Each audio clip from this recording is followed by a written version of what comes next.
আসসালামু আলাইকুম। গতকালকে জাতীয় সংসদে একটা সুন্দর দৃশ্যের অবতারণা হয়েছিল। যারা জুলাই যোদ্ধাদেরকে বিক্রি করে খায় এবং জুলাই যোদ্ধাদের নামে যারা আজকে সংসদে গিয়েছে তারা কালকে কয়েকজন, অর্থাৎ হান্নান মাসুদ এবং জামাতের কয়েকজন দেখা যাচ্ছে প্রকৃত জুলাই যোদ্ধার সাথে সংসদের মধ্যে তর্ক বিতর্ক করেছেন। কেন?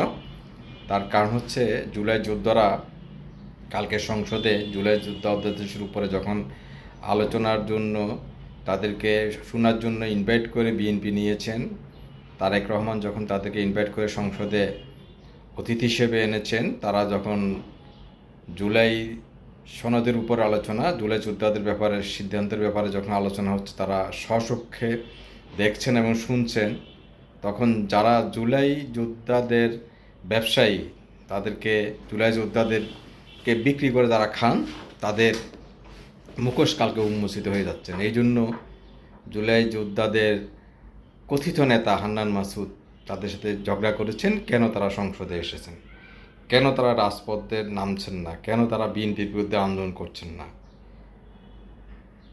সাথে জামাতের কয়েকজনও খুব সোচ্চার হয়েছেন এবং জুলাই যোদ্ধাদের সাথে যাদের হাত নাই, যাদের চোখ নাই, যারা পঙ্গুত্ব বরণ করেছেন, যারা তিলে তিলে নিজের জীবনকে শেষ করে আজকে 5ই আগস্টের ঘটনায় যারা শিকার, যারা ত্যাগ করেছেন সর্বোচ্চ, তাদেরকে অপমান করেছেন। তার কারণ জুলাই যোদ্ধাদের জন্য তাদের কোনো উপকার করার বা তাদেরকে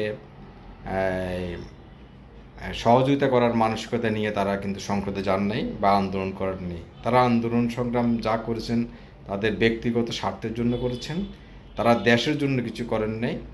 দেশটাকে তারা পরাধীন করার চেষ্টা করেছেন, অরাজক পরিস্থিতি সৃষ্টি করেছেন।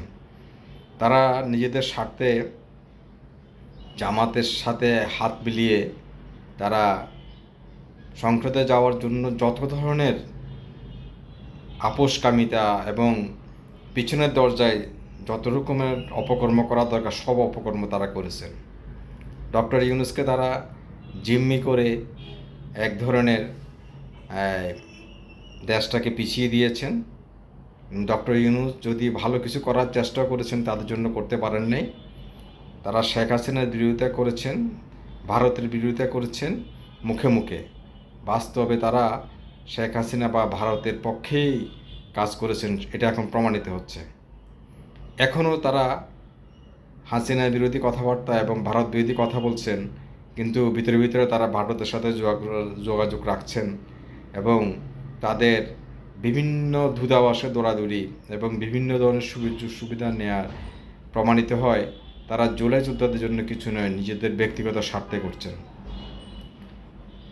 এনসিপির অনেক নেতা যাদের অতীতে বাড়িতে টিনের ঘরও ছিল না, তারা আজকে বড় বড় অট্টালিকার মালিক হচ্ছেন। তারা আজকে বড় বড় কথা বলছেন। সংসদে একটি আইন প্রণয়নকারী সংস্থা বা আইন প্রণেতাদের এখানে কাজ, তারা আইন প্রণয়ন করবেন, তারা আইন প্রণেতা, সেটা ভুলে গিয়ে তারা এখন মব সৃষ্টি করে সংসদে বক্তব্য রাখার চেষ্টা করছেন। তারা আইনের তোয়াক্কা করছেন না। তারা যে সংবিধানের আলোকে শপথ নিয়ে সংসদ সদস্য হয়েছেন, সেই সংসদে গিয়েও তারা সে সংবিধানকে ছুঁড়ে ফেলার কথা বলছেন। আবার তাদের নেতা, বিরোধী দলের নেতা জামাতের শফিক সাহেব, উনি বলছেন তারা সংসদে কখনো এই সংবিধানকে ছুঁড়ে ফেলার কথা বলেন নাই। কিন্তু পিছনে বক্তব্যগুলো, তাদের নেতাদের বক্তব্যগুলো দেখলে দেখা যায় তারা অতীতে অনেকবার সংসদে দাঁড়িয়ে বলছেন এই সংবিধান ছুঁড়ে ফেলবেন তারা সুযোগ পেলেই।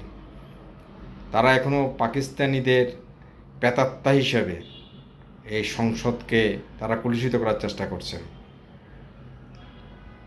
দল হিসেবে আওয়ামী লীগ একটা মুক্তিযুদ্ধের সপক্ষের দল। আওয়ামী লীগের কোনো কোনো নেতা, ইভেন কি আওয়ামী লীগের সভানেত্রী শেখ হাসিনা অনেকগুলো কাজ দেশ বিরোধী করেছেন, অনেকগুলো কাজ দেশের সম্মান নষ্ট করেছেন, দেশকে পিছিয়ে দেওয়ার চেষ্টা করেছেন। তার মানে আওয়ামী লীগ দলগতভাবে আওয়ামী লীগ দেশকে বিক্রি করবে এটা বিশ্বাস করা যায়নি। তারা স্বাধীনতার পক্ষের শক্তি, তাদের নেতৃত্বের মধ্যে ত্রুটি থাকতে পারে, কিন্তু দল আওয়ামী লীগ কখনো এই দেশকে পরাধীন হতে দেয়নি। আওয়ামী লীগের অনেক সমালোচনা আমরা করি এবং করব। আওয়ামী লীগের অনেক ভুল ত্রুটি আছে, ভুল ত্রুটির সম্পর্কে আমরা কথা বলবো। তার মানে আওয়ামী লীগের বিরোধিতা করতে গিয়ে আমরা আরেক নব্য স্বৈরাচারকে আমরা কখনো প্রশ্রয় দিতে পারি না। একটি নতুন সরকার মাত্র 2 মাসও হয়নি এখনো এসেছেন, সেই সরকারকে উৎখাত করার জন্য তারা ইতিমধ্যে 11 দলীয় জোটের নামে যেই সংঘর্ষ করার চেষ্টা করছেন, বায়তুল মোকাররম থেকে মিছিল নামাচ্ছেন এবং বিভিন্ন ধরনের অপবাদ ছড়ানোর চেষ্টা করছেন, দেশটাকে অস্থিতিশীল করার চেষ্টা করছেন, সেটা খুবই দুঃখজনক। ইরান এবং ইসরায়েলের যে দ্বন্দ্ব যুদ্ধ চলছে, সেই যুদ্ধের কারণে সারা পৃথিবীতে এখন একটা টালমাটাল অবস্থা। অনেক দেশে তেলের ক্রাইসিসের কারণে মেইল কারখানা বন্ধ হয়ে যাচ্ছেন, গাড়ি বন্ধ হয়ে গেছেন, তেলের দাম অনেক বৃদ্ধি পেয়েছে। এই সরকার এত ক্রাইসিসের মধ্যেও এখনও তেলের দাম বৃদ্ধি করেনি, এখনও মেইল কারখানা চালু আছে, এখনও গাড়ি চলছে। কিন্তু দেখা যাচ্ছে তেলের পাম্প থেকে যে তেলের ক্রাইসিস করতেছেন, সেটা পরিকল্পিতভাবে একটা ক্রাইসিস। সেখানেও এই জামাত শিবিরের হাত আছে, ইতিমধ্যে অনেক জায়গায় প্রমাণিত হয়েছে, হাতে নাতে ধরা পড়েছে তারা। যে পেট্রোল পাম্পে যে তেল দিয়ে অন্তত 1 সপ্তাহ চলে, এখন দেখা যাচ্ছে 2 দিনও তেল যাচ্ছে না, 2 দিনের মধ্যে তেল শেষ হয়ে যাচ্ছে।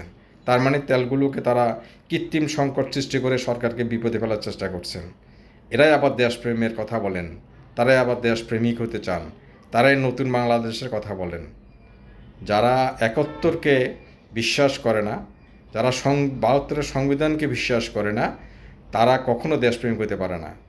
24 একটা স্বৈরাচারকে পতনের একটা আন্দোলনের একটা মাইল ফলক, কিন্তু কখনো 24 71-এর প্রতিদ্বন্দ্বী নয়।